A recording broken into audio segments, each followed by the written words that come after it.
appropriations Zooms, trying to find JJPOC. I love this. This is this is a busy week for everybody today in my chamber.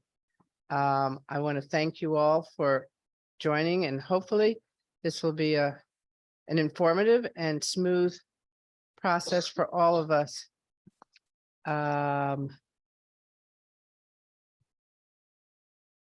Okay, I'm not going to do that. I'm going to ask Erica or Brittany or Mark to let me know if there's somebody raised their hand to say to ask a question or something, because I can't get into JJPOC Zoom at all for whatever reason.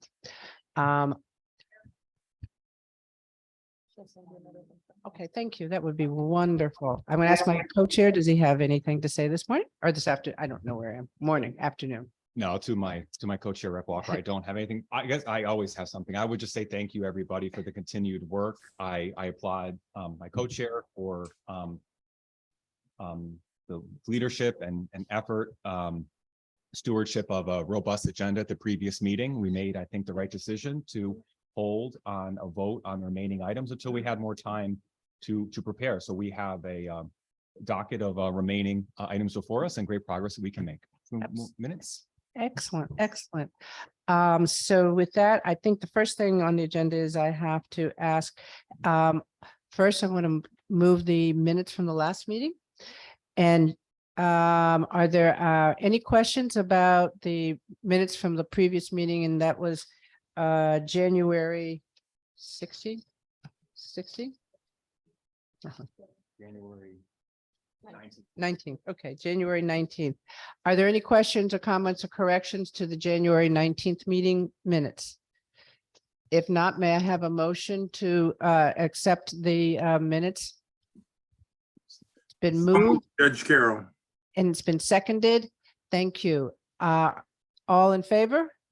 Aye. Thank you. All right, moving right along. Next, we'll go to an overview of the meeting. Erica from Tao. Thank you so much, Rep Walker, and thank you everybody for joining us today, this afternoon. For administrative purposes, we are doing a couple things. As this is a hybrid meeting, we have the JJPOC membership we will be calling roll call. If there is, we'll be calling the appointing authority. If the appointed authority is not here, the designee is the person to vote at the meeting today. For those that are on Zoom, you are to keep your camera on for voting purposes. And you will see that if you are a voting member, an asterisk has been assigned to your name on Zoom on the label of your name. And for those that are physically here, if you are on Zoom, please make sure to mute yourself.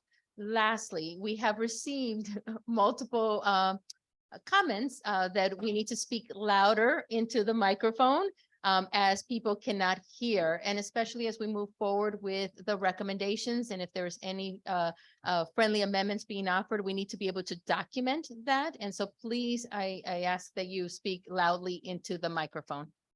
Thank you.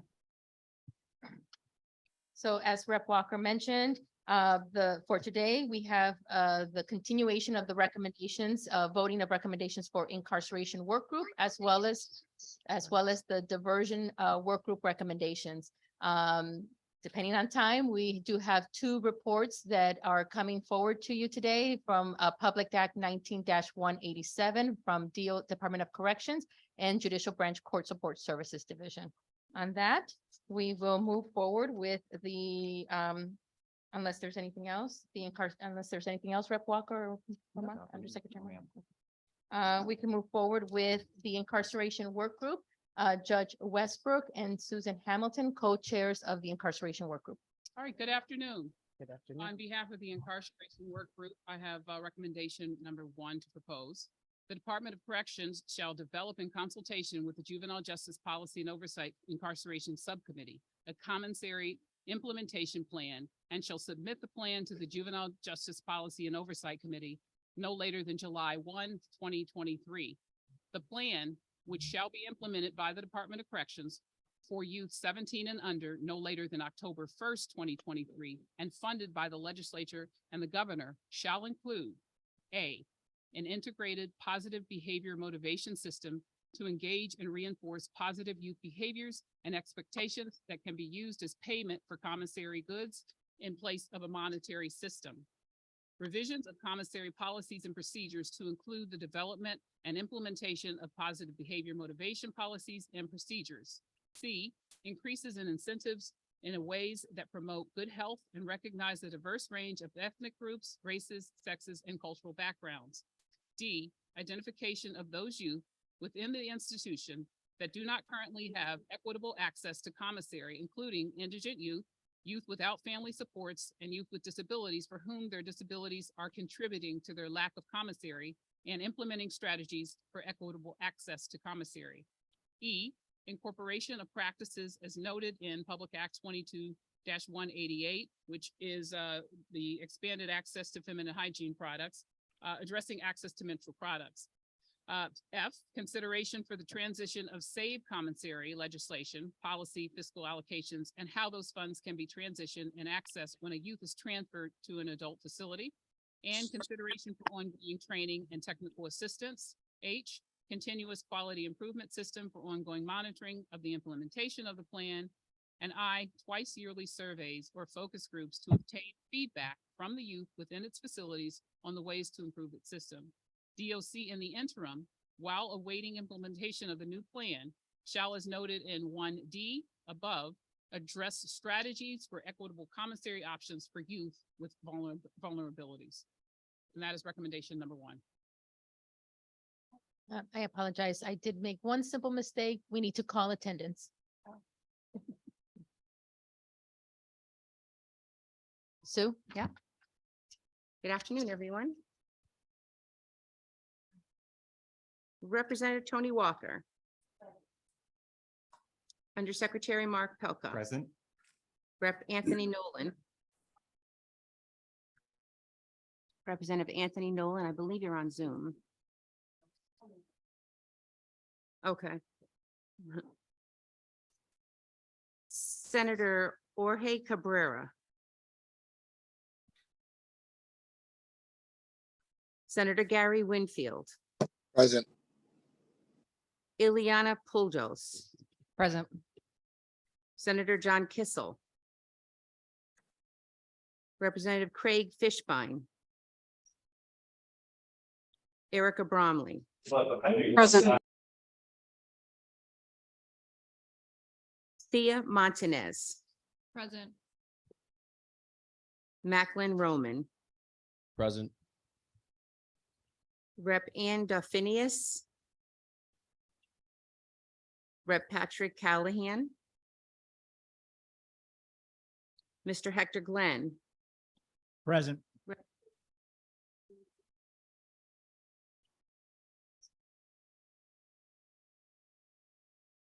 Sean Cleary.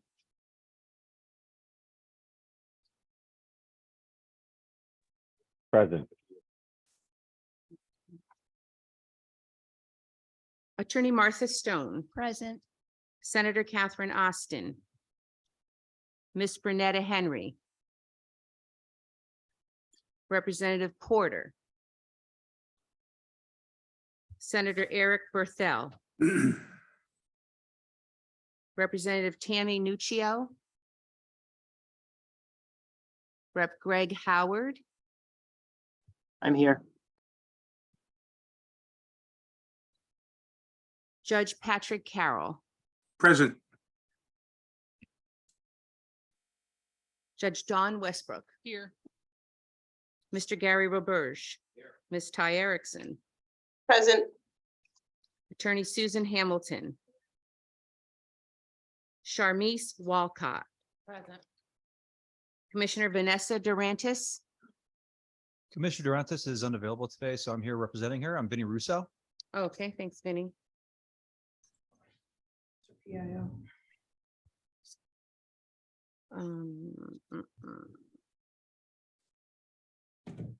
Warden Michael Pierce. Oh, actually, I'm sorry, Commissioner Angel Quiros. Present. Mr. John Frasinelli. Here. Amy Maricino. Present. Commissioner Dante Bartolomeo. Lisa Cementilli is not here, right? Okay. Miss Astrid Fearon Poole. Dr. Manisha Juthani. Stacy Schulman. Chief Joshua Bernegger. I'm present.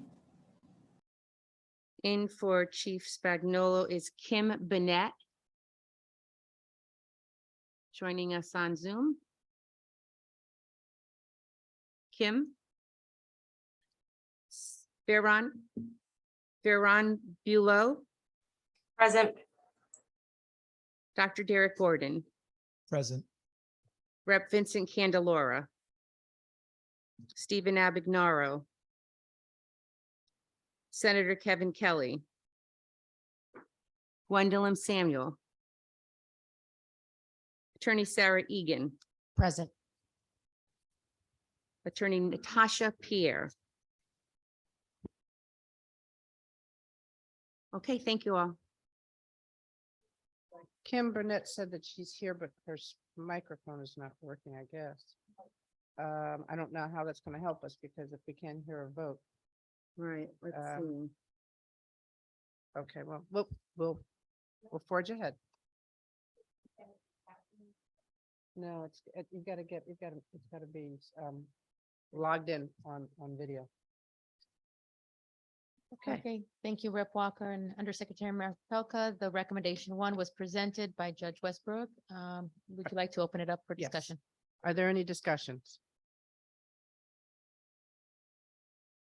Any discussions? Yes, sir. Wanted to thank this appears to be a fusion of work in the commissary work group and the incarceration issues subcommittee to generate these recommendations. And I can see, it appears to me at least, there's a foundational element of positive behavior motivation system that runs through it. And I wanted just to share some examples of work that's occurred since our last meeting, reacting to the contents of this recommendation. Commissioner Quiros and the Department of Correction went to the Bridgeport Juvenile Detention Center to observe the Positive Behavioral Intervention and Support, or PBIS system live, and to learn about the dialectical behavior therapy, or DBT, which has been implemented inside of that facility, and brought the information back and had discussions with Warren Molden and others across the department to think about and begin planning for how these approaches would work within a DOC system. With the PBIS, it certainly flows to leadership and culture. With the DBT, it flows to help add to the tools and skill set that's available to the population to handle setbacks and challenges, as well as to make advances. The Department of Correction, Commissioner Quiros and his staff, and I joined this meeting, went to the Judicial Branch Court Support Services Division to learn from their expertise as well regarding the time frame in which this has been implemented, and to better understand. So I hope those are a couple of examples of the fusion that this committee has pushed to see of exchange of ideas and expertise and experience across the branches. And I think that we'll get more to the kind of behavioral intervention and supports in the subsequent recommendations. The first one seems to rest fairly heavily on the commissary system. And I think that there is always an apparent in the recommendations an urgency to move. And that's what I actually love about this committee, is that no one wants to rest, everyone wants to act. Admittedly, there are challenges with the time frame that it, as I read it, essentially in the next 4.5 months, a report has to be submitted developed by DOC in consultation with the incarceration issues work group, and submitted on how to implement the 9 elements that are listed here. And then 3 months thereafter, that plan has to be implemented and funded by the General Assembly and Legislature. And I guess is an idea of putting a proposal on the floor to see where the committee stands. I'd like to just offer language that to the committee to decide for itself whether the proposed language succeeds in demonstrating the forward progress that wants to be seen on planning involving these 9 items, but provide some relief with when this would actually get implemented. Because this one focuses on the commissary system, it introduces some operations and facilities challenges the DOC frankly has not been able to work out. And Commissioner and I were talking about it just recently about how this would be brought into effect with the security and safety that needs to be maintained, along with the responses to potential disparate treatment for the population. That perhaps is a bit of a challenge that occurs when a leap is made from judicial branch implementation, because the individuals inside the detention centers are all under the age of 18, whereas on the DOC side, there are within all facilities or an age range. Within MYI and YCI, it's 15 up to I guess 18 to about, I think 22 for Manson youth. But frankly, you have people accessing the commissary of a cutoff range based on the age. And frankly, that's a concern that the DOC has not worked out of how it would respond to concerns about disparate treatment, whereby one subset of the population accesses the commissary utilizing a performance incentive system and others do not. They're also trying to work out what happens when the individual reaches the age of 18 and no longer participates in the performance incentive system for access to the commissary. And there are also questions about what could be raised regarding people who are advanced in age in facilities or have mental health disorders or physical disorders or other means that might make it challenging. So that's just the factor that we just have not fully worked out regarding how this would be implemented. And frankly, there's there's a desire to meet expectations of this committee. And so for that purpose, I have language that I would offer that I hope would show forward progress on the plan. It would remove the requirement that it be fully implemented by October 1. And I think the committee will decide for itself with what is brought forward, but I'd be happy to summarize. But before I make the motion, I'd be happy to answer any questions at the outset before I launch into that. Are there any questions to, well, first to the incarceration work group proposal recommendation? And are there any questions or comments to the amendment? I guess we haven't really addressed the amendment. No. Let's address the incarceration work group recommendations. Are there any comments or questions? I'm looking on both. Yes. Yeah, Sarah? I'm just Please speak procedurally, into the microphone, ma'am. are we commenting on a potential proposed amendment, or are we commenting on the recommendation itself? Recommendation right Yeah. now.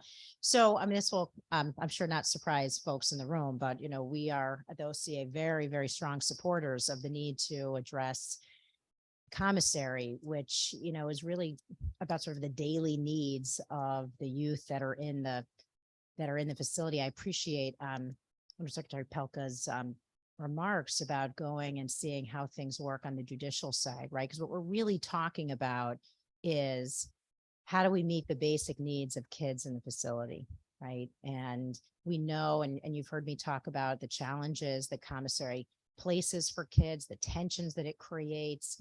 And I think nothing's more powerful than the responses that the kids gave about what their needs are. And both whether it's for hygiene products, extra food, which are the things that they're purchasing in commissary. I think it probably also goes without saying that my solution to the operational difficulties would be to extend access to these kinds of needs from commissary to all young people in the Department of Correction, rather than having a cutoff at age 18. But I think that in some ways, almost the word commissary doesn't underscore the importance of this issue in the daily lives and experience of young people. And the goal is to make sure that regardless of indigency, regardless of family support or a family's ability to provide financial assistance to their child, regardless of disability, that children can access what they need while incarcerated. I think they can't get better unless we're meeting those basic needs on a daily basis. So I just wanted to go on record with that. I appreciate, the challenges that folks raised. I just think that the issue is very important to move on. Thank you. Thank you. I'm going to ask a question to Commissioner Kuros. Commissioner, how many juveniles do you have in MYI 17 and under right now? 51, ma'am. 51? Okay. So we're not talking about a huge number of kids that are going to have to be managed and monitored for the commissary. We're talking about 51 kids, and they are all located at MYI, correct? Correct. And one female juvenile up at York. At your, Correct. all right. So that, I mean, part of the issue I think that we've all been grappling with is how do we help our institutions that have custody over our kids in different ways, and making sure that we are heading in the same direction for the things that we want to have happen, because in reality, these kids are coming back out eventually. And so what I've seen PBS in action. I think I talked about it before when I saw a probation officer working with a young lady who was off the chain, but she came down off the ceiling and had an actual conversation. So the thing that we're doing is we're not only giving incentives to these 51 kids to show that positive behavior gains things so that they learn that that's what's part of their life. It's also helping the correctional officers in helping to work with these 51 children in a positive way, so that everybody has a win-win in the exchange. And I go back to the fact that our objective is not to keep these kids incarcerated. Our objective is to help to move them back into the community. So I think whatever we as a total group can do to help Department of Corrections in this transition, I think it would be beneficial for the whole state in doing so.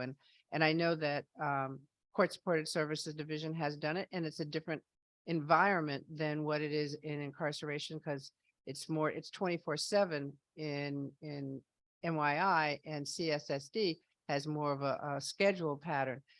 But what I do think is it helps us and it helps corrections start to look at how do we make those adjustments in their scheduling to work with this group. If it were something that we were doing system-wide or something, I could say that would be really insurmountable. But by trying to come up with a pilot that works with 51 children and in a system that is already contained, I think it's a win-win for everybody going forward with that.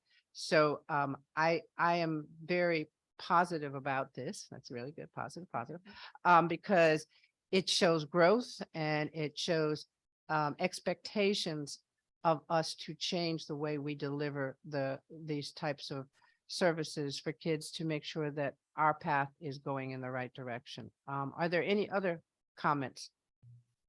I'll start with Representative Nolan and Susan Hamilton, and then Martha Stone. Go ahead.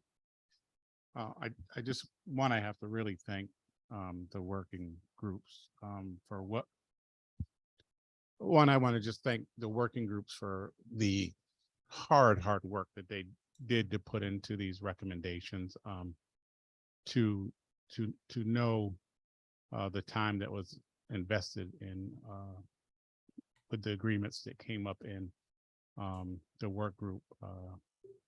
It's a little surprising at the last minute that we're going to make some changes, because I do agree with both speakers that just spoke before me of the importance it is to make sure that we have something that is going to help our youth gain that behavior motivation. So I'm looking forward to hearing a little bit more about what these changes might be, so that we can have further discussion. But I'm a little saddened that we didn't receive anything prior to this meeting in regards to it, so that it can at least be something that we knew was coming. So I'll leave it at that and just wait for what's coming. Thank you, sir. Susan? Yes, thank you, Madam Chair. I too wanted to echo the thanks that Representative Nolan just expressed for the hard work of the full committee as well as the subgroup that worked on these recommendations. And I think as the full committee is probably aware, there were lots Susan of talking to the there were lots of microphone. iterations of the proposal that kind of provided opportunity for input and feedback. And I think we're trying to make an effort to make this address the underlying intent of the proposal, but also to make it something meaningful that can actually be done within the timeframes we're proposing. So I just had a quick question about the the 17 and under population. Maybe it's for Commissioner Karos about whether there is concern about implementing it for, even if it's all MYI, implementing it just for one age group within the same facility. So just a question about whether that creates implementation challenges. I mean, I would agree with you, Representative Walker. It's great. It would be fabulous if we could do it for everybody. But is there a implementation challenge with that that might warrant phasing it in some way? Commissioner? Yes, not an implemented challenge. I mean, we definitely can do it. We definitely can work to strive to the recommendation. And I'm just going to go once again and on the record indicate that as a commissioner, my concern is the disparity treatment. When the litigation starts coming in, I'm the one that's going to be the defendant. I'm the one that's going to be going to court and explaining to a judge or jury why we're doing it for a certain population and not other populations. So staying at MYI, you still run that risk, but I'm willing to take that risk. I am not willing to take the risk to go statewide as the other recommendations indicates. There are other population, the disabled population, the elderly population, those with learning disability, the mental health population that that is going to be I'm going to be faced with in court explaining why that population that cannot work is not getting a free commissary. Thank you, Commissioner. Just to, I would assume that Judge Carroll and Judge Westbrook are going to make sure that all the judges understand exactly the situation that we have in MYI for the commissary, so that that part of the explanation is will be understood, and we will help with that to make sure that they understand the procedures that are going on. And I also want to thank you and your team for what you did by going over to Bridgeport. It shows that this is that we are moving in the right direction in trying to create small steps, but collaboration and movement that is going to help provide public safety for all of us, and also provide Connecticut with a better outlook on how we work with our kids. So I thank you, and thank you for doing that.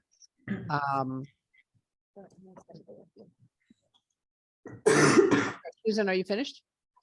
Okay, thank you. Martha? Thank you, Representative Walker. Martha, you got to speak in the microphone. Okay. Thank you. I think that everybody knows that our office was one of the originators of bringing this issue to JJPOC and to the Department of Corrections. And we brought it for two reasons. Number one, because there was a different system in the Judicial Department with CSSD for 15 to 17-year-olds, right? And they're the same kind of youth that are at Manson. And the second is that to the kids, and we represent a lot of kids in our office, it was an urgent issue. And sometimes you could say, commissary, oh, why is that so urgent? But to the youth involved, yes, it's important, it's urgent, and it goes to their course of rehabilitation. So we started this effort 2 years ago. We had a group meeting 2 years ago. We brought different recommendations to the group 2 years ago. It was reconvened again in March of 2022. We met monthly after March 2022. That means 9 months of meetings where some of these same issues that Mr. Pelka raised have already been raised. We've raised this issue about the 18-year-olds. We've raised this issue about the other groups being incarcerated. We've had plenty of time to look at the issues, raise the issues. We extended the time of the plans. And so I would ask that this committee stick to the timelines and stick to the recommendations that have been put forth by the incarceration committee. It's been a lot of thought to them. There's been a lot of discussion. There's been a lot of weighing in on the different problems. And I'd ask that this committee seriously support them as is. Thank you, Martha. But as we all know, we are compromising. We're going to compromise so that we make progress. And I think we start with a small group, and the small group would be the 17 and under. And Manson gives us a contained entity, a contained area so that we can work on how it's scheduled. I think Warden Pierce, any comments from you about this concept? Yeah, he was right there. I was just wondering. I mean, as far as comments, the commissioner pretty much said it all.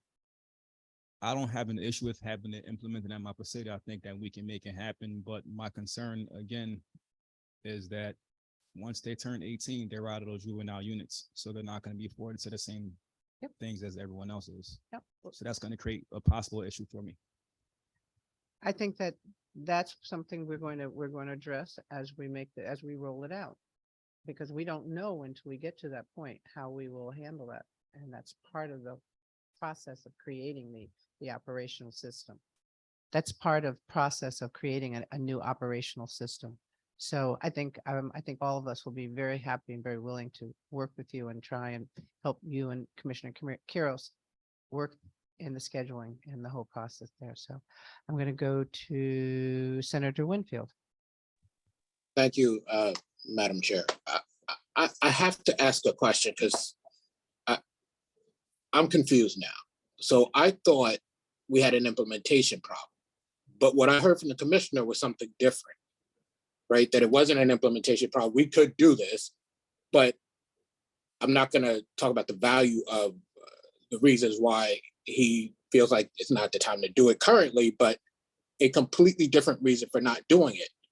And I value the information upon which I make a decision. So I would like to get clarity on why we need to do what Mr. Pelka brought to us, because it is unclear to me at this moment. Thank you, sir. Mr. Pelka? Senator, were you interested in me responding, sir, or Commissioner Quiros, or is it whoever gets the ball first? I am interested in the person who can clarify it for me. I would be happy to elaborate. Commissioner, would you care to explain this particular point the senator raised, and I'd be happy to elaborate on. So, yeah, I could start, Mark, and then you can, so I'm willing to compromise and indicate, make some improvements and changes so we can continue to move forward. There are some challenges. There are some challenges when it comes to that, those 51 individuals in that facility when they become 18. And I just heard Representative Walker that we deal with that situation later down the road when it comes. Then there are some challenges to using their behavior management system as a monetary. Once they transfer, how do you put the monies they have earned into real money into their commissary account? So those are some challenges. There's some challenges when it comes to training the staff. But I'm willing to continue to work to make improvements. But I need the additional time. And I know that people in the world, in the legislators, don't want to hear about COVID. But COVID 2022 in Department of Correction was the worst year since the pandemic. And it's not an excuse. I had over 6,800 offenders that tested positive. I had over 4,000 staff members that tested positive in 2022. So things cannot move as quickly as we want them to, as quickly as I want them to. I'm juggling like 15 other projects that legislators want me to implement. So I'm juggling 15 balls in the air, trying to make everything a top priority and continuing to run an agency. So that's why I need the time. I'm willing to continue to work with this committee so that we can implement some changes, but I need time. Mark? Thanks, Commissioner. I think what I would ask is that the report on the 9 components of this plan are due under the policy by July 1. I would ask for 3 more months for the plan to be developed by the DOC in consultation with the JJPOC Incarceration Subcommittee. October is a key month. That's when the reports are submitted to the full committee and helps to inform recommendations. Where I'm struggling is with the line that the paragraph that comes after, which says the plan shall be implemented by DOC for youth 17 and under no later than, and funded by the legislature and governor, and then cover those 9 pieces. It's very hard to support the implementation of a plan and funding and other implementation elements along with it when later this year when a plan hasn't been developed. And so what the proposal I was preparing to bring forward would be to ask for 3 more months to complete the report, to strike the language regarding the implementation of the plan occurring this year, and to add some clarity to the letter A on there, which I think would really provide some clarity and reassurance. Currently letter A says that that the positive youth behaviors and expectations that can be used as payment for commissary goods in place of a monetary system.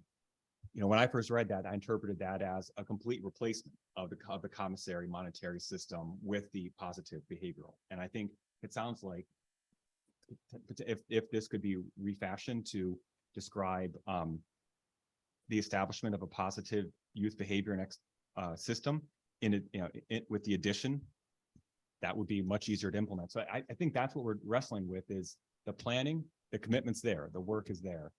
The certainty that can be provided by voting for this recommendation that the plan can be implemented later this year. We haven't resolved the issues that are going to be necessary for this to be effectively implemented. I have a question. I'm going to ask Tasha.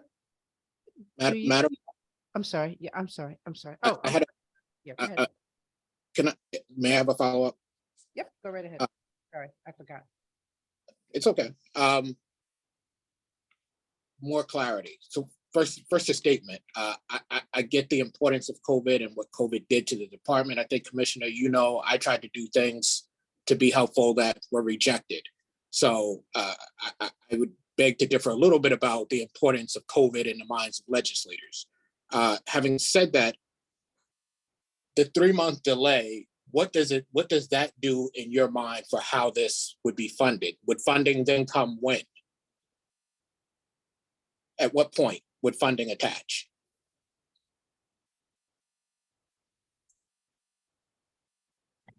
Again, Senator, you raise a good point, and I don't, because the plan hasn't been finalized, I don't know if it could be implemented within the current appropriations. So if there is a additional appropriations that aren't currently been made to DOC to fulfill the 9 components under the plan, then there would be a variety of budget options that would have to be pursued, including a request for the 2024 legislative session, and then other means that are available.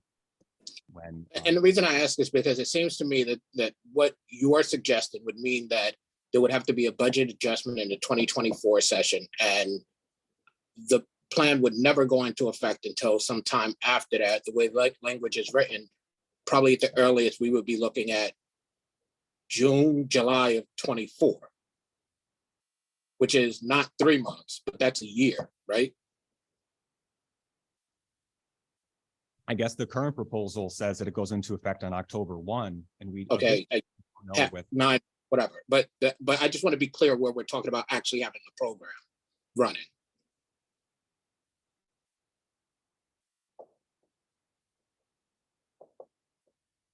I think your timeline is if there needs to be an additional request for additional appropriations to implement this plan, then the answer to your question is yes. If it can be implemented within a current appropriations, which we don't know because the plan's not been developed, then the answer may not be yes. But you raised Okay, a point. I hate to do this, but you are asking for a 3-month delay. There will not be a plan before that, right? That's how these delays work, right? So it's not a question of if we vote yes, It may not be yes. It is, if we vote yes, it is yes. Right? If that's correct, right? Like, and again, I'm not necessarily attaching a value. I just want to know what I'm voting on. Yeah, I think the timeline you raised makes sense. There may be greater opportunities that emerge as this develops, when the plan is put together, but you're accurate, sir, in citing the budget development period. Okay, that's it for now. Thank you, Madam Chair. Thank you, sir. I first of all, I don't think people understand what PBS is because of the way it's used and described. And if I was just going to ask Tasha, can I just ask you a couple of questions about PBS? Huh? Oh, is Kathy? okay? Certainly. Can I- Kathy's can I- here. can I didn't- Kathy's our I expert didn't on mean to, this. I didn't mean to, Yeah. sorry. That's Can I okay. ask- Okay, thank you. Oh. John is going to get you for that, okay? So with PBS is in 2 sentences or less. What is PBS? Oh, so Catherine Foley Guy, Deputy Director for Juvenile Residential Thank you. Services at You the do these Judicial Branch. testimonies well. So PBS stands for Positive Behavioral Interventions and Supports. Hmm. It's an evidence-based tiered framework for sort of creating positive cultures originally in schools, right? So that kids are being positive or being educated in positive environments rather than focusing on what kids can't do, right? And teaching them what they can't do, really trying to motivate cooperation and good behavior based on what it is that we can do together, right? And turning that from a negative to a positive. It's a tiered intervention in that universally all the students would be involved in that culture that's developed and implemented by the teaching staff and all the staff in the school building. And then, a smaller population would need some additional supports around that, additional reminders of what the expectations are and what the expected behaviors are. And then there'll be a very small population, maybe 5 to 1% of the population would need more in-depth intensive intervention by school staff, whether that's a functional behavioral assessment and an intervention plan or something else. So generally speaking, it's really good for changing facility culture and environment. It takes tremendous amount of commitment from leadership in order to get all your staff enrolled in it and cheerleading it, right? And using it with the clientele. But it's, so it's You good can for keep that, talking, I but don't know who it's that not is. the only intervention that's available. I mean, there's other things that can do similar similar outcomes. But the importance with PBIS itself as that particular evidence-based intervention is fidelity to the model, right? And so you have to want to do it, be committed to doing it, and be committed to adhering to all the components, right? So, I think, agencies have to be very thoughtful about what it is that they're introducing to their environment, make sure that operationally it makes sense, that it's going to deliver the outcomes in a manner that will be effective within that environment. But Well, certainly isn't the end any- game is, creating a positive, motivating. Isn't any change basically based on those same rules and foundations?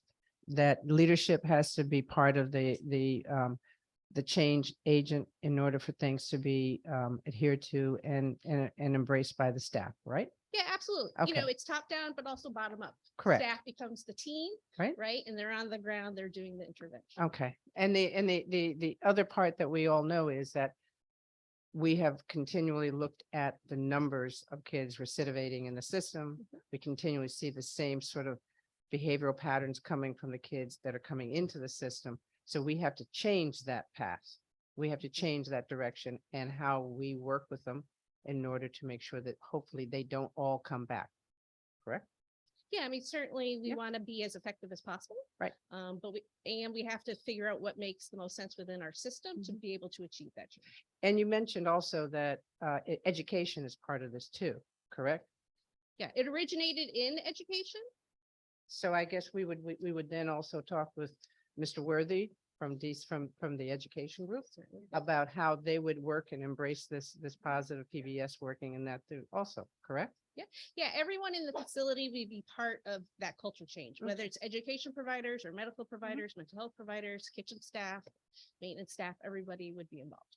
Okay, so I say all that to say the way it was described, it sounded like we were building a whole new building in order to get into this operational way of interacting with the kids within MYI. It is training, yes. It's motivation. And that's part of the whole thing that I think is necessary in trying to make this. And that's why we also are only doing it with 51 small group of people. So I know that there are 3 shifts, so that means that whatever the numbers are, it's going to be times 3. So we work out a schedule that has 3 months of training that are for each different shift, so that we're working on that. So I think we can all work together in trying to develop this because it's critical for us. It's critical that we do this. So thank you, Kathy. Thank you. Yes. Yes. You were talking me, right?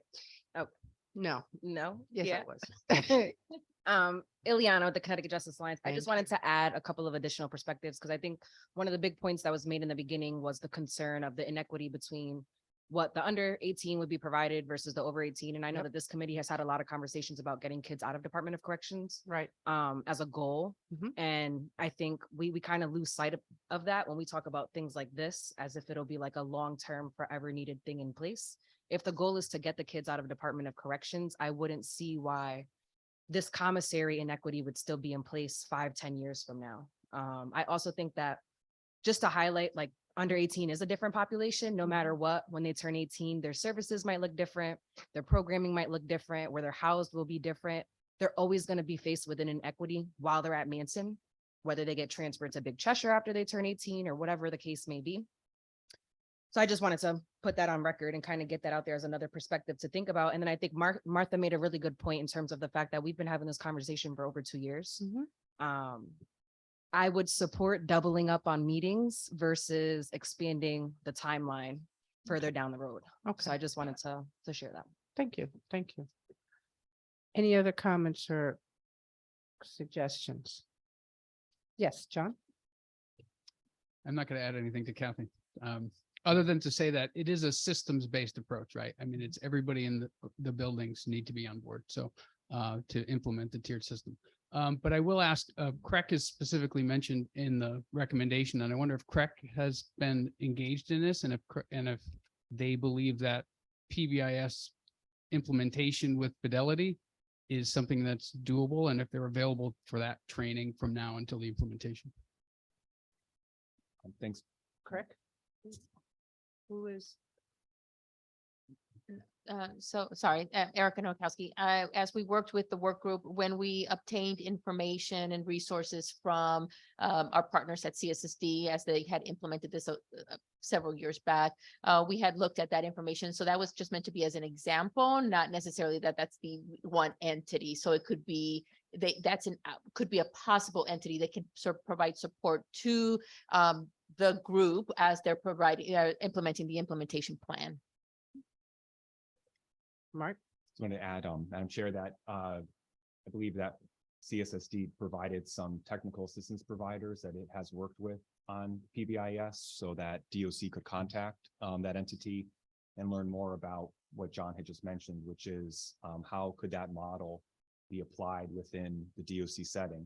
And I think that is an important component of determining the proper fit for PBIS. And Kathy walked through from CSSD the components of developing a PBIS plan, and there is quite a structure and a fidelity that's required to implement it. It isn't something where, you know, receive a training or you download a packet. You actually have regular interaction, submission of information, and technical assistance. So I believe that even though the meeting occurred recently, that contact information has been provided, and Commissioner Quiros has expressed priority in following up quickly.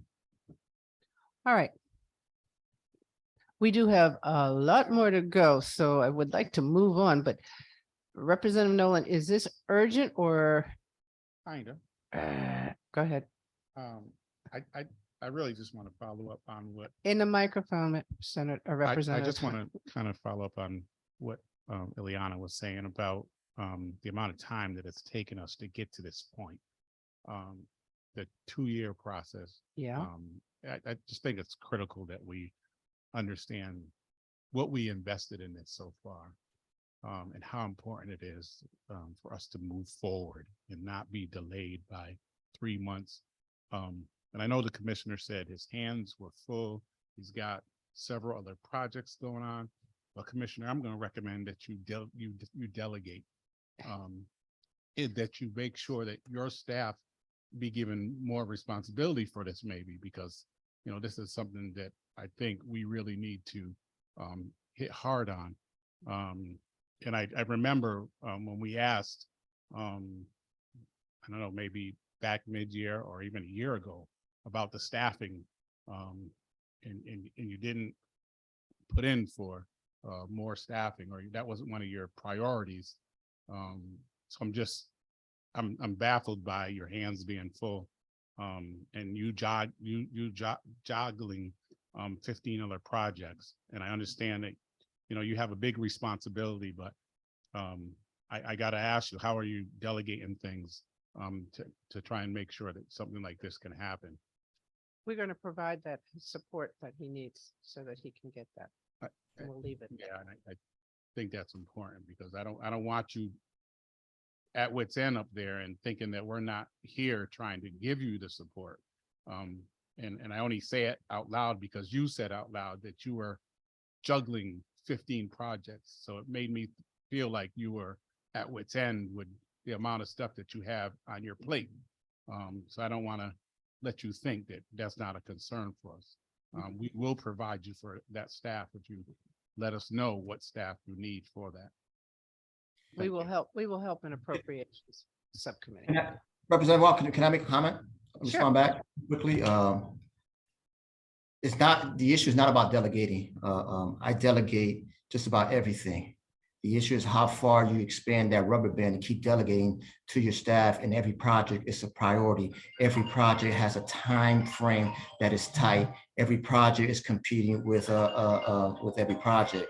So my staff, the staff that are there representing me, the staff that I delegate to are working just as hard as I'm working. And this is not a 9-to-5 job, Monday through Friday. Some days I'm working 7 days a week to make sure that every deadline gets on time, and that I juggle every project to meet those deadlines. So it's not that I'm not capable of meeting and handling the workload. It is that when you have so many priorities at the same time, and everybody is competing for the same time, I mean, how much time can you dedicate to these projects to make sure that it's there on time? So We hear you, Commissioner. We hear you, and trust us, appropriations going to help with you in that process. So we hear you and we understand very, very clearly. Representative Howard. Yeah, I'm sorry, Madam Chair, I'll be very quick. Just a question for the commissioner. If he could share with the committee what his authorized full staff is and what he's at right now. I don't think that one really is relevant because we haven't gotten to the staffing and appropriations. We will address it. I think right now, let's just deal with the JJPOC, because if you look at the governor's budget, which the commissioner helped to write, I think there are several positions that he's adding in there to address his workload. And what we'll do is try and make sure that we add additional dollars and if he needs them. But there was quite a few. I mean, he even got annual increases and everything in his budget. So I think right now we have a very short time, and I'd like to move on to the issue if possible. Thank you. Thank you.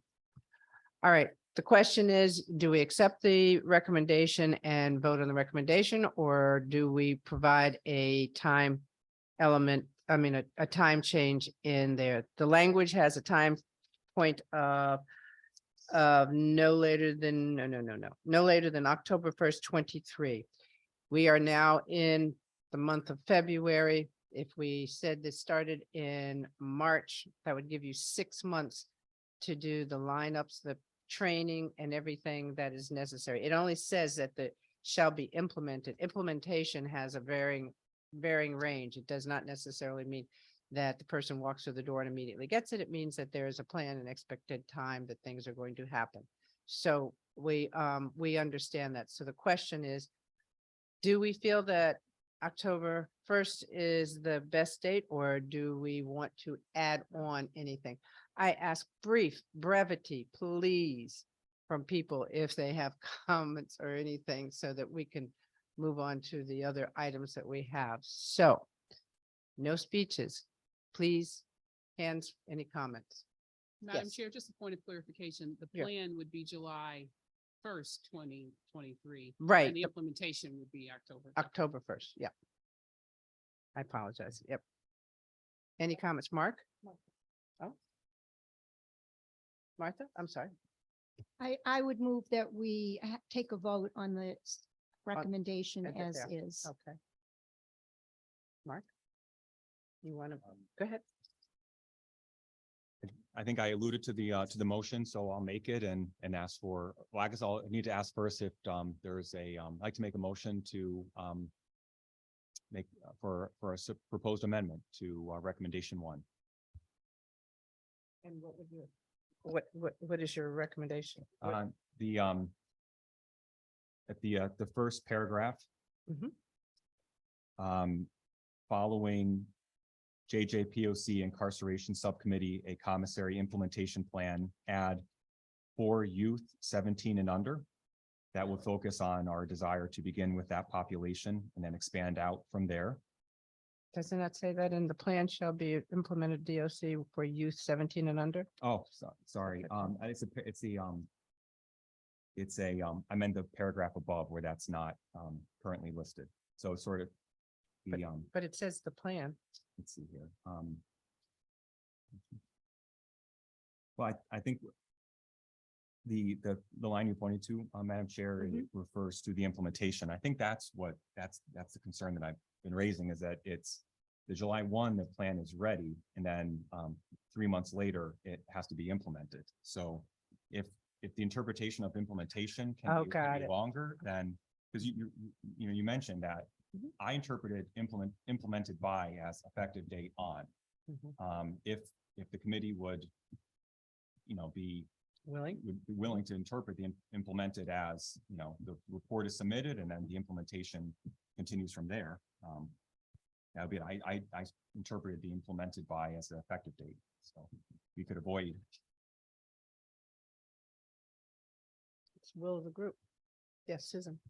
Just a point of clarification, based on Undersecretary Pelka's comments just now, then I think, and to follow up on Martha's motion, I think is also on the floor, perhaps we can move forward with a vote on the language as is in light of that, because I think the issue that was being raised had to do with the full implementation date of October 1.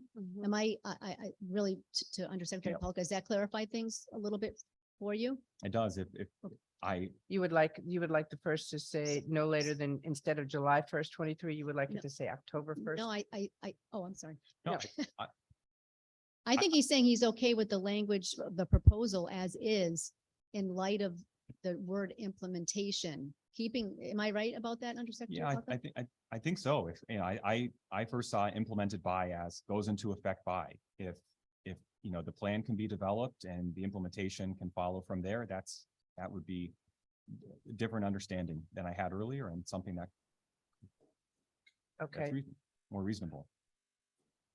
So I think the question would be, I would offer then some minor amendments. Then I think so if 417 and under is already in the paragraph below, then assume that covers, that's fine. so it says the plan shall be implemented by October, October 1st. Is that the date that you want changed, or is it? I'm trying to understand what dates you are trying to change. I'm trying to accommodate some of the concerns that were raised earlier. I think, the motion I was prepared to raise would be for the report to be completed on October 1, because it's hard to imagine a report of 9 components being completed by July 1. So the proposal I would be inclined to make would be for the report to be submitted by October 1. And that Okay, so when you say the plan will be submitted to JJPOC by October 1, I think I need to have a little bit more detail on what you consider presenting. I don't need. I've had a lot of plans being presented to me that took us a year to get, and then we had another year to implement. And I don't think that should be that circumstance. I think listening to the comments too about the fact that we've been doing it for 2 years. We haven't done it. We've been talking about it for 2 years. No. So we're now actually implementing and doing it, but we don't need 2 years to do that. So the question is, we accept the fact that it will be, as of July 1st, the plan will be responsibility of Department of Corrections to come up with a plan and implementation. Is that okay? Yeah, I think that's correct. Okay, so we just take away that the no later than July 1st as far as the, please help me. I don't understand. I'm trying to, Madam Chair, Wait. as a point of process, isn't there a motion on the floor? he hadn't finished a motion. That Well, was, I think Martha made an initial. Martha made motion. another Martha motion. made the motion first that we didn't act Okay. on. That's true. Okay, I apologize. So Martha put on the plan, said, let's accept the plan as is and see if it gets voted. And then if it's not accepted, then we make the changes. I don't particularly want to do that. I don't want to go back and forth. I want to have it right now. Understood. If Martha is willing to accept a friendly amendment on her motion, I would like to have the plan, the Department of Corrections shall develop in consultation with the JJPOC Incarceration Subcommittee, a commissary plan, implementation plan, and shall submit the plan to the JJ Oversight Committee. That's presenting the plan. It is not doing anything more than presenting the plan to JJPOC by July 1st. So the implementation is not there. So by July 1st, that gives you 4 months to come up with a plan. Yes. Is that acceptable? Yes. Okay, so that's good. Then the plan shall be implemented by October 1st. Would it be better if you got November 1st in that?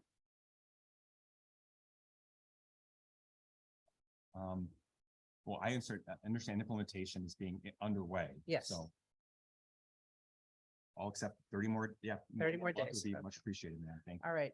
Martha, would you accept that as a friendly amendment, please? Wait, well, DOC is going to present a plan to the JJPOC this summer. right, that's what it already says. Okay, we're going to do that. That's done. So then the next part is, instead of October 1st, we do November 1st to give them a little bit more time to get the beginning implementation done. Is that acceptable for you? So it would be implemented no later than November 1st instead of October 1st. Yes. The yeah, 1 month, that's fine. Thank you. Okay.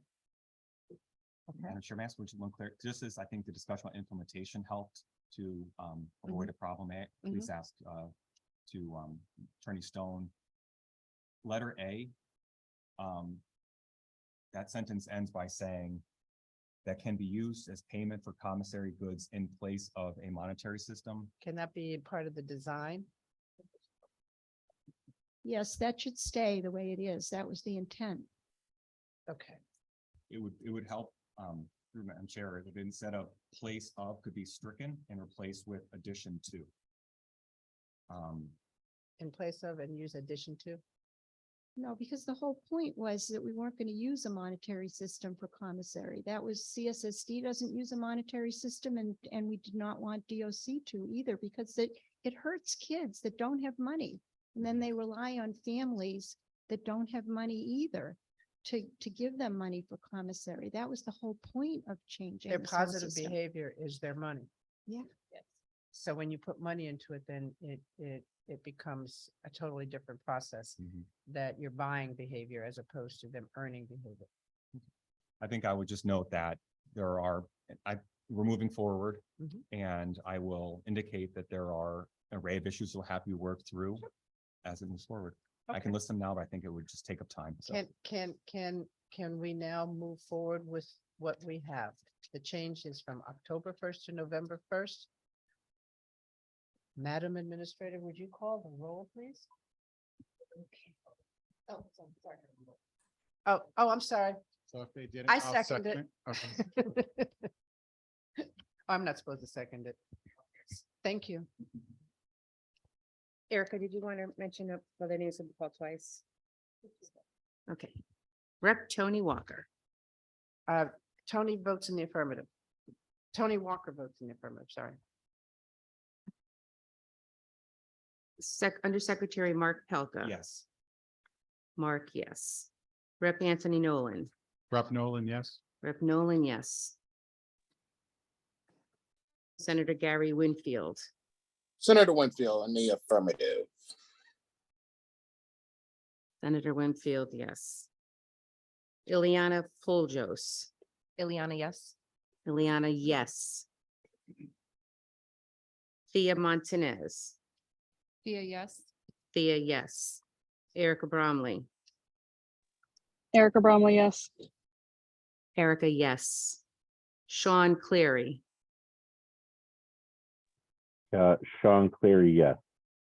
Sean, yes. Hector Glenn.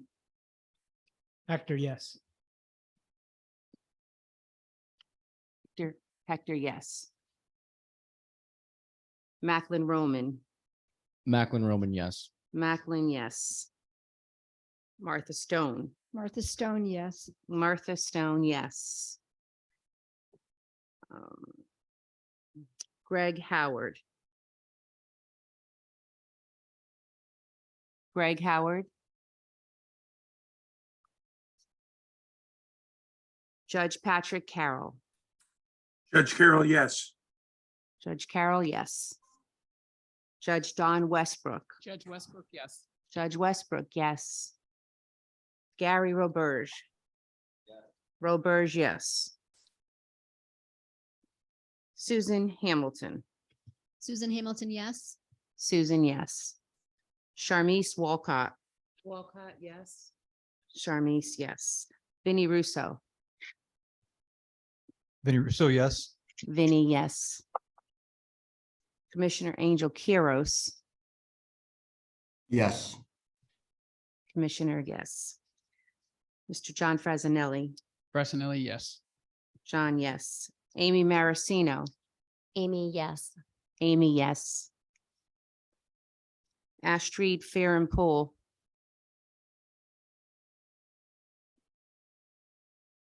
Astrid, not present. Josh Bernegger.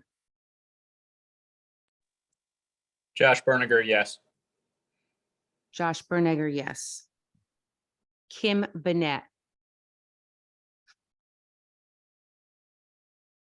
Kim? It's still not working, okay.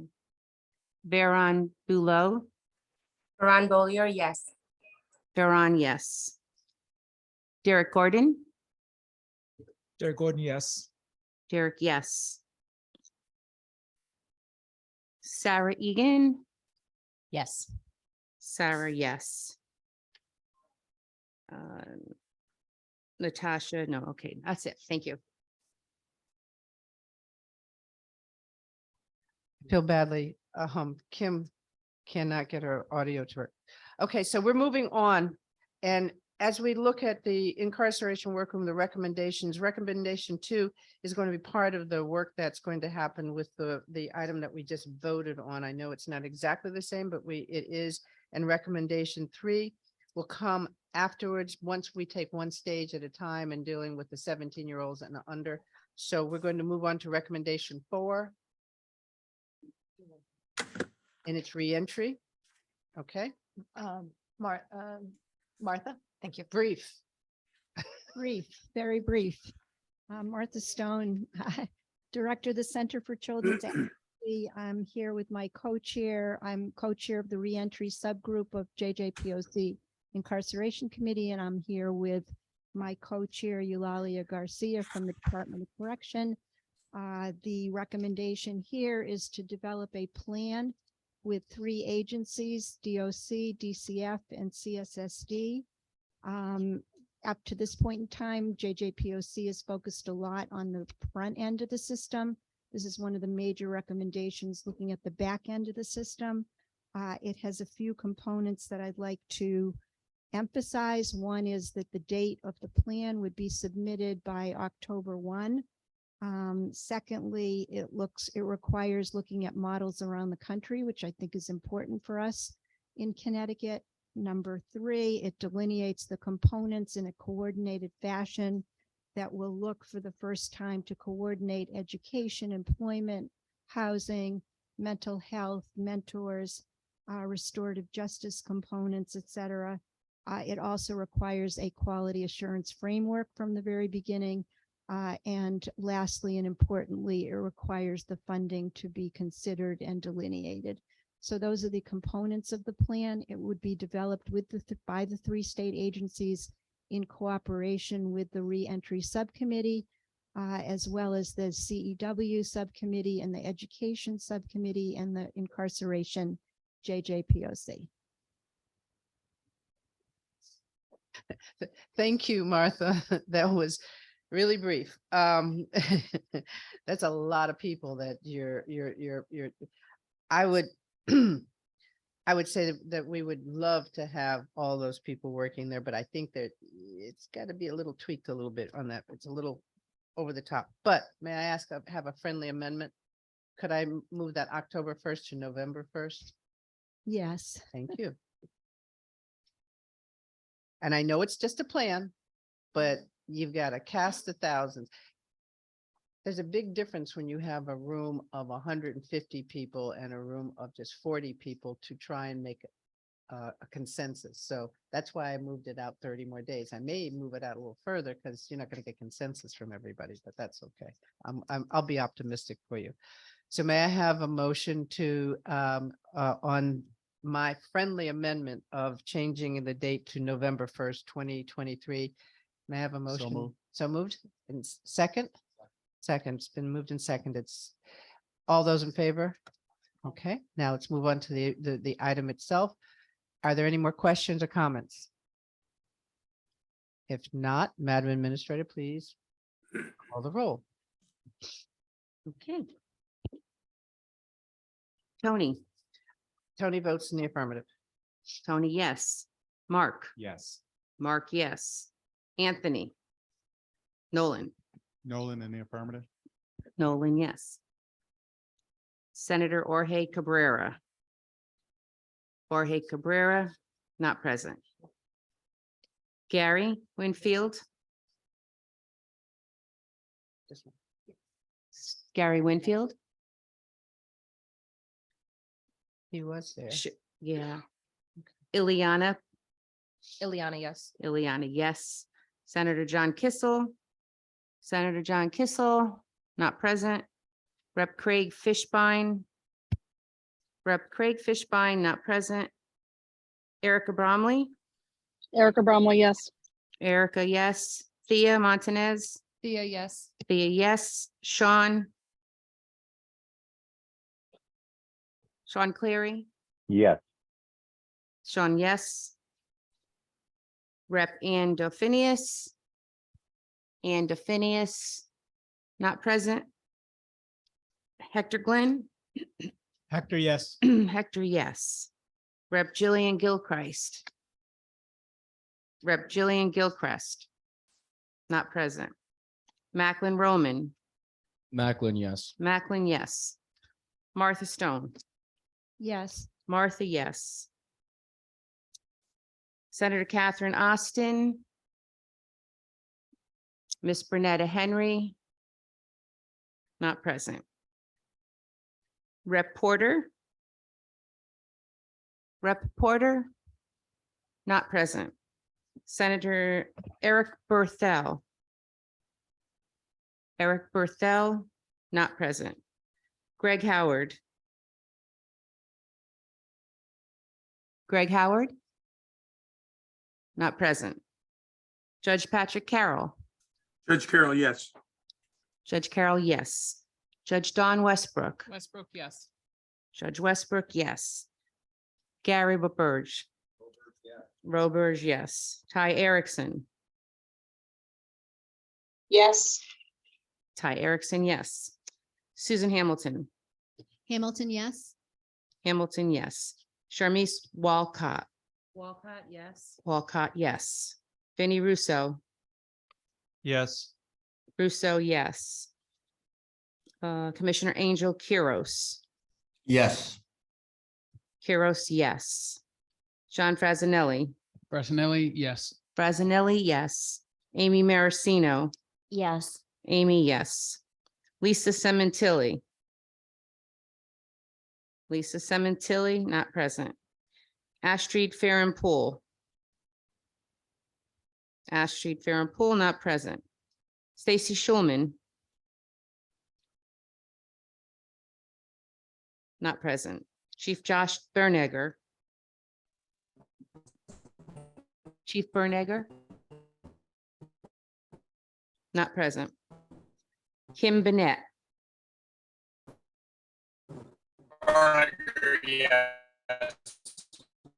Josh Bernegger, is that you? Can you just think he repeat? said yes. Yes, Josh. Berniger, yes. Okay, thank you. And Kim Bennett, I don't believe Was she's. it? Berniger was a yes. Yes, thank you. Baran Below, Ron Bowyer, yes. Baran, yes. Derek Gordon, Yes. Rep. Vincent Candelora. Stephen Abignaro, not present. Gwen Samuel. Gwen Samuel, not present. Sarah Egan, Yes. Sarah, yes. Natasha Pierre. Natasha Pierre, not present. Thank you. Okay, next we move to the diversion work group. Proposal recommendation number 1, diversion. Yes, good afternoon, everybody. This is Erica Bromley, Juvenile Justice Consultant, Connecticut Youth Services Association. I first want to apologize for the fact that I am not there and traveling out of state. I wasn't planning on being here this month, but have made arrangements to do so. So I am in my moment. If anything happens or I lose connection, I will hand this over to one of my tri-chairs for the Alternatives to Arrest subgroup, Sue Hamilton and Tasha Hunt. So what you'll see on the screen right now is the original recommendation, which is what we presented last month at the JJPOC meeting. We would like to obviously acknowledge that there was a lot of conversation and discussion last month, and that there were some questions and concerns, and we did receive a bunch of feedback and wanted to recognize those concerns. And so what we did is had some conversations with leadership and others, and took this original recommendation and then created some potential alternate language that we would like to propose. And so I believe, let's see, is that the new language? I'm sorry, it's really small. Can you hear me? Okay, there we go, sorry. Okay, thank you. So the I'm sorry, original. excuse okay. me, are you Yep. driving? I am not, no. Okay, just wanted to make sure because I no. want you reading anything. Thank you. Go right Oh, ahead. no. Thank you very much. I am not, and I'm not allowed to drive because I still have a boot on my foot. So no, I cannot drive. And we are parked, but I'm not driving.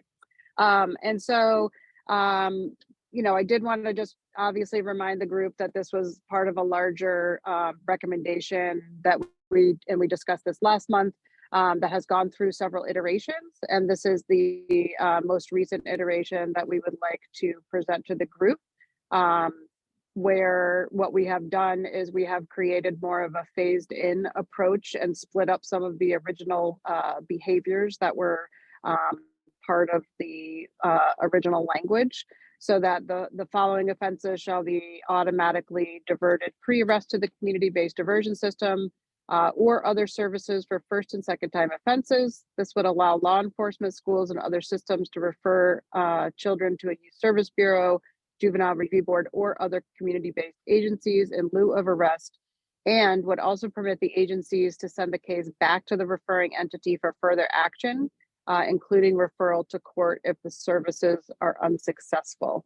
So the proposed language is that beginning July 1st of 2023, those following 4 behaviors: simple trespass, creating a public disturbance, disorderly conduct, and larceny in the 6th would be beginning July 1, 2023. And then 1 year later, by July 1 of 2024, the implementation team shall develop and submit to the JJPOC a plan for automatic pre-arrest diversion of children to the community-based diversion system or other community-based agencies in lieu of arrest for first and second time offenses, including breach of peace and larceny in the 5th. And that implementation plan shall also include data for the first year of implementation for pre-arrest diversion for the offenses listed in A1.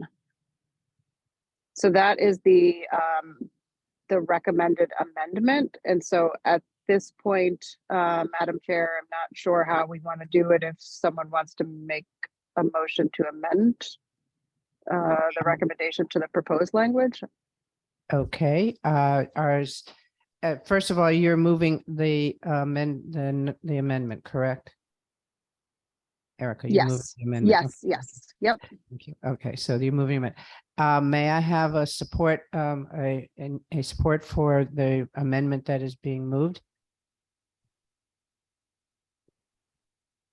I'll make a motion to accept the changes presented. Thank you. Can I have a second? It's been seconded. All right, discussion. Discussion. I thought there was an amendment. No?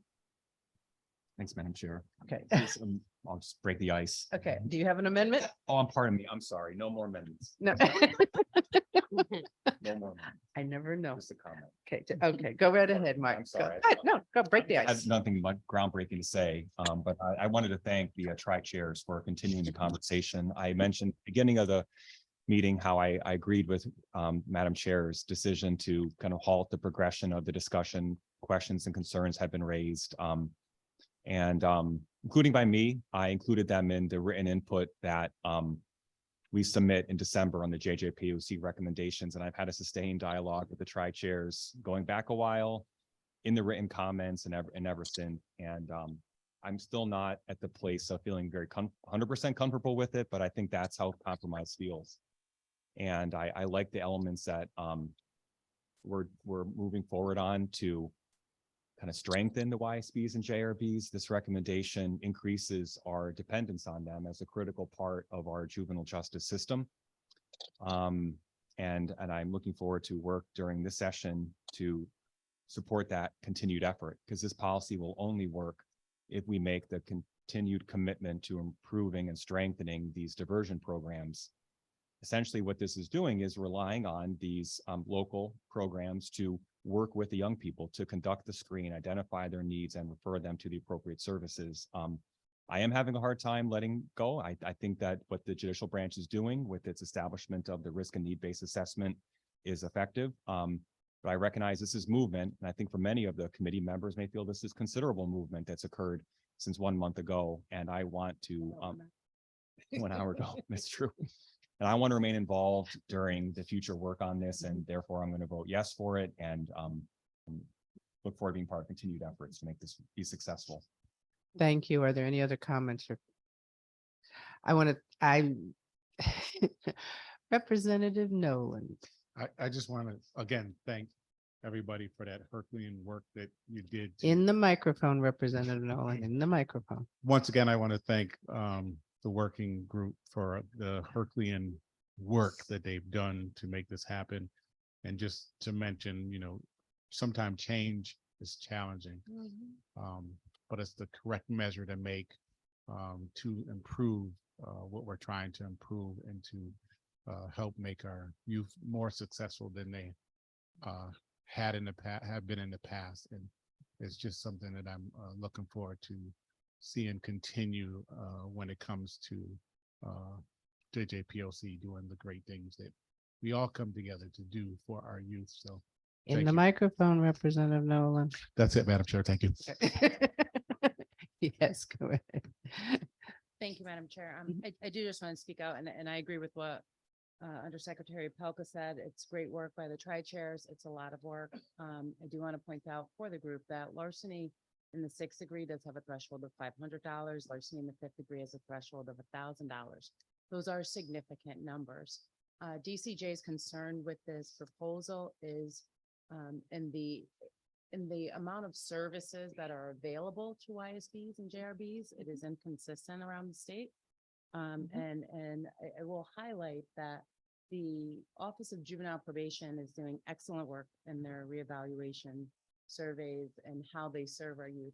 And there's one thing that's very positive that comes out of their work is that it's consistent, right? So a child in Hartford hopefully has the same outcome as a child in New Haven and Stamford or up in Willimantic and Norwich. So across the state, we have consistency with their measures. And we also have data, and that data drives the way.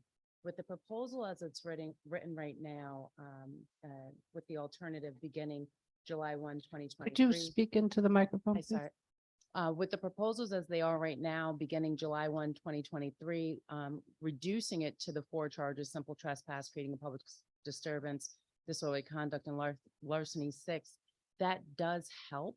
But I still have concerns about the phase 2 of the plan, starting July 1, 2024, looking to expand the charges that would be automatically diverted to the breach of peace and the larceny in the 5th. And we're still collecting data, and that data collection will be from July 1, 23 to July 1, 24. There's supposed to be a second phase going in.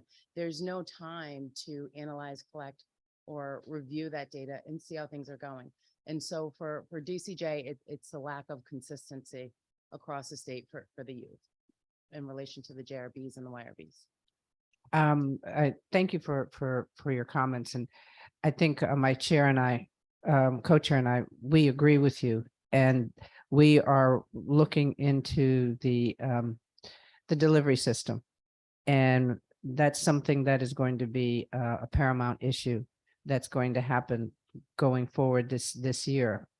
And I'm going to say very clearly that we want every member of JJPOC to be part of this process. There's no more sitting on the sidelines and watching, because we all are engaging with these programs, and we have to be able to communicate to each other about the programs and the effectiveness of it in order for us to really evaluate where do we need to make change, where do we need to expand. When we got the landscape report, we were very concerned, because what we were expecting was a little different than what we got in that report. But we do realize there is a value in some of the smaller ones because of the nature of the communities out there, and there's a lot of municipals that have been supporting those in there. So we don't want to hamper that, but we've got to do more evaluation and development and training and expectations, and providing more opportunity for data collection that is uniformed. And so all of those things are part of the things that we are working with DCF right now, because they are the overseer of the YSBs and the JRBs. And we are going to come out with, we have one pilot that they've been working on in a JRB, but we are going to have quite a few more in different tiered levels, so that we can start to get more data. And I will say that by next year, this time, we'll have an idea of where we are. And if we are, just like we did with the recommendations before for the diversion, I mean, not diversion, the commissary, we will make all adjustments. We have to be driven by data, and we have to be driven by where we feel the needs are. And that's what being a member of JJPOC really means. It means speaking up and saying, this is happening, this is not happening. and how do we make it happen? And so everybody gets a little bit more responsibility. Yay. But it's a very, very purposeful responsibility that we ask. So when we put the other portion off for a year, if we have to move it, we can move it. That's why we put it there. That's why we did it in a compromise. And I thank my co-chair for coming to that. Compromise is hard, but we got to make steps and we got to move. And if we don't do moves at a couple, I mean, we can do soft and a one little bold one. And then that little bold one will help to determine how bold we go in the next go round. So I look forward to all the conversations because I'm sure there are going to be a lot of them. So thank you for that comment. And I was going to say that anyhow. My co-chair and I talked about this, and we have to come up with a very aggressive evaluation of our systems. And that's why, again, be prepared. You're going to all get some notifications and identify programs that are within your area. And we're going to ask you to go out and look at them and come back and give us those valuations. And we're going to start to create a database that we have of all the services out there so that we know and we can actually map them out. So we already talked about that a little bit. So I'll share that. Any other comments or questions? Joshua. Hi, good afternoon, everybody. I also want to recognize the movement that was made on this recommendation. I think it's definitely in the right direction in that this would allow a case that is being unsuccessfully heard by a JRB to be moved possibly to court. However, I would question what happens with the repeating offender. So we'll have a juvenile occasionally that will chronically, let's say larceny 6, will chronically steal. And the way I'm reading this is every single time that theft occurs, it's another referral to a JRB or the YSB, which is probably already becoming overly burdened if this recommendation were put into effect. Would there be a provision here where and this is how most JRBs operate now, where they only get 1 or 2 rounds with a JRB, and if there's a continued repeating offenses, then there's automatic referrals to court rather than continuing to go through the JRB. So I'm going to ask Susan because she addressed this in one of our talks. Thank you, Madam Chair. I first wanted to just follow up real quickly, I promise. I appreciate Attorney Walcott's comments, and they're, I think, consistent with what Chief Berniger is also expressing. A couple of things. One is that the revised proposal addresses the issue by not making a mandatory date for implementation of the additional offenses. It's submission of the plan, so we can actually do what you're saying or suggesting, to look at the actual data to see how the other diversion is actually working. Secondly, the issue around being able to refer the matter back to court or to the referring entity, we built that in for that very reason too. So that if these services, whether it's the JRB or other community diversion entity, are unsuccessful, that can be referred back to whether it be law enforcement or the schools for referral back to court or next steps as deemed necessary. So I think this is a good compromise set of recommendations that will allow us to move forward on some of the lower level behaviors, but still keep the other ones, on track. And we see how we're doing this time next year. And just to clarify for the chief, this is first and second time offenses. So a chronic, somebody who's done that 4 times would have already been referred to court. Mm-hmm. Joshua, does that answer your question? It does. Thank you. Thank you. Thank you. Are there any more questions? Madam Administrator, please call the roll. Tony Walker. Tony Walker votes in the affirmative. Walker, yes. Mark Pelka. Yes. Pelka, yes. Anthony Nolan. Nolan in the affirmative. Sorry. Nolan in the affirmative. Nolan, yes. Jorge Cabrera. Jorge Cabrera, not present. Gary Winfield, Gary Winfield. Not present. Ileana Puljos. Ileana, yes. Ileana, yes. John Kissel. John Kissel, not present. Craig Fishbein. Craig Fishbein, not present. Erica Bromley. Erica Bromley, yes. Bromley, yes. Thea Montanez. Thea, yes. Montanez, yes. Macklin Roman. Macklin Roman, yes. Roman, yes. And Phineas. And Phineas, not present. Hector Glenn. Hector, yes. Glenn, yes. Jillian Gilchrist. Jillian Gilchrist, not present. Sean Cleary. No. Cleary, no. Martha Stone. Martha, yes. Martha Stone, yes. Catherine Austin. Catherine Austin, not present. Renetta Henry. Renetta Henry, not present. Rep Porter. Rep Porter, not present. Eric Berthel. Eric Berthel, not present. Greg Howard. Greg Howard, not present. Judge Patrick Carroll. Judge Carroll, yes. Judge Carroll, yes. Judge Dawn Westbrook. Westbrook, yes. Judge Westbrook, yes. Gary Roberge. Roberge, yes. Ty Erickson. Yes. Erickson, yes. Susan Hamilton. Hamilton, yes. Hamilton, yes. Walcott.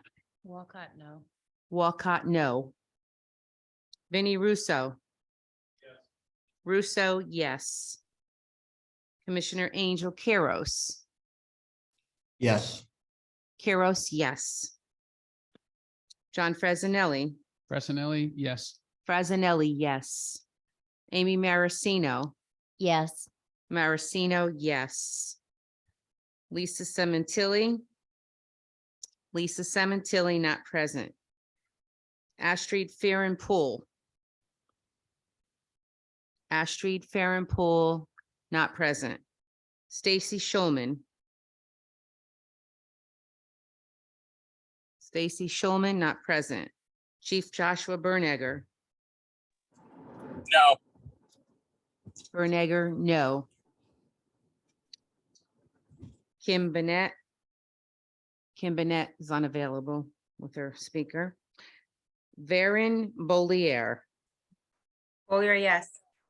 Bollier, yes. Derek Gordon. Yes. Gordon, yes. Vincent Candelora. Vincent Candelora, not present. Gwendolyn Samuel. Gwen Samuel, not present.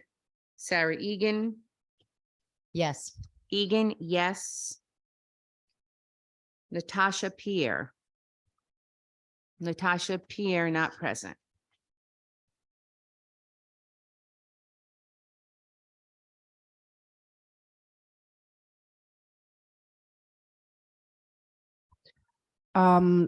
Thank you, everybody. Thank you for your votes. Thank you for your concerns. Thank you for talking and expressing what your feelings are.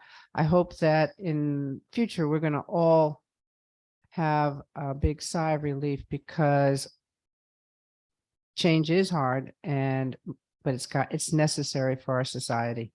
We've got to make things move forward so that we can make our families and our communities safer. So with that, we have two reports that probably would take a lot longer than what we have time for. So what we're going to do is move them to the March meeting at this time. So what I will ask is everybody, please, thank you again for your support. Thank you for what you've done. And we will have more to talk about at our next meeting. Thank you and have a good afternoon.